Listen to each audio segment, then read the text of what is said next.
Today I'm going to show you how to make my banana date sticky buns. They are my favorite way to use up ripe bananas. We're going to start by prepping our muffin pan. You can also do this in an 8x8 baking dish and just put them all beside each other. But there's something nostalgic about making them in a muffin pan. It brings me back to when my mom used to make the Bisquick banana sticky buns. So I'm going to start by adding a tablespoon of chopped pecans to 8 muffin wells. This is going to make 8 banana sticky buns. You can scale up or scale down if you want to make more or less, but this is a great batch size to make sure your banana and date filling is going to puree properly. After you've done all the pecans, then we're going to do a half tablespoon of maple syrup into each well. And then we're going to go back with a half tablespoon of vegan butter, or you can use coconut oil. And then this is going to create that amazing butterscotchy caramelly topping that makes a sticky bun a sticky bun. Otherwise, they're just cinnamon rolls with no icing. So I'm going to pop that in our preheating oven just for a couple of minutes to melt the butter. So next we're going to make our sticky bun dough. We're going to use 1 whole ripe banana for our dough. I'm going to put it in a blender so it's nice and smooth. You can just mash it with some forks if you want to save yourself cleaning a blender later. Then we'll add all our dries to a bowl. We've got 1.5 cups of almond flour, some tapioca or arrowroot, then a brown sugar. I'm using maple and date sugar, some psyllium husk, baking powder, baking soda, sea salt, and cinnamon. And we're going to give that a whisk before we add in our wet ingredients. Now we're going to add our pureed banana,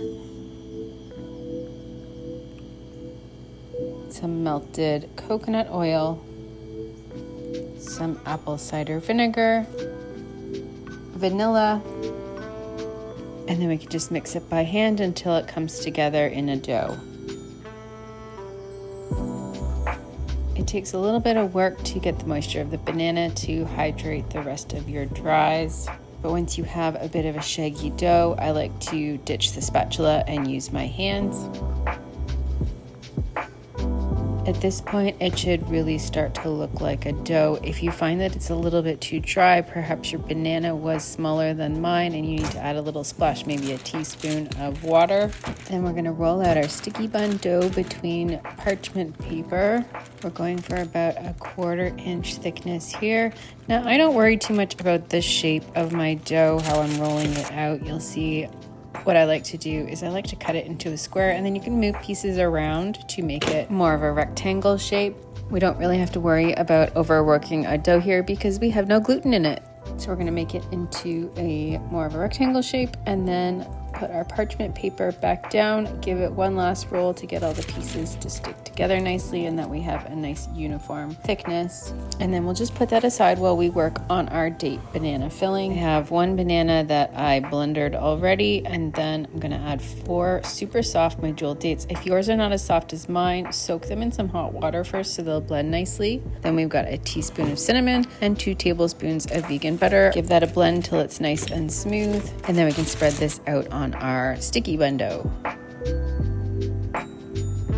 If you come across any large date chunks, you can pull them out at this point and you can leave them out, or when I'm done spreading the filling, I break mine up into little pieces and stick it back in.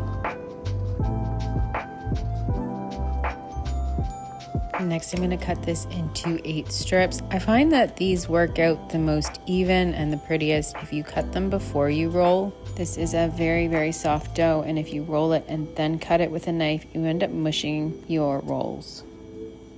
So now we're going to roll them all up. We're just going to carefully start at one end and roll it gently, and then just repeat until you've rolled up all your strips. Now, I had a special request to add chocolate chips to this batch, so I did it to the second half of the strips. I just sprinkled a handful of chocolate chips inside and then rolled these up carefully as well.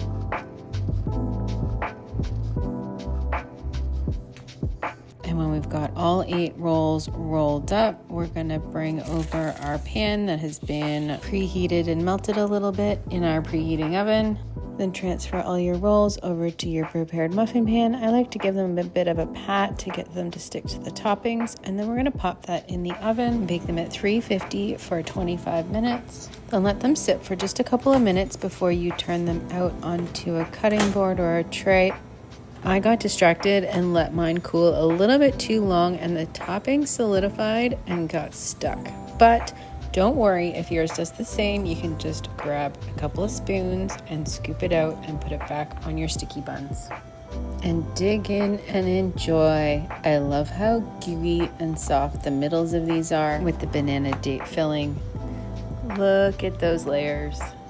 Let me know how you like to eat yours, but I like to peel mine from the outside and save that middle gooey bite for the very end.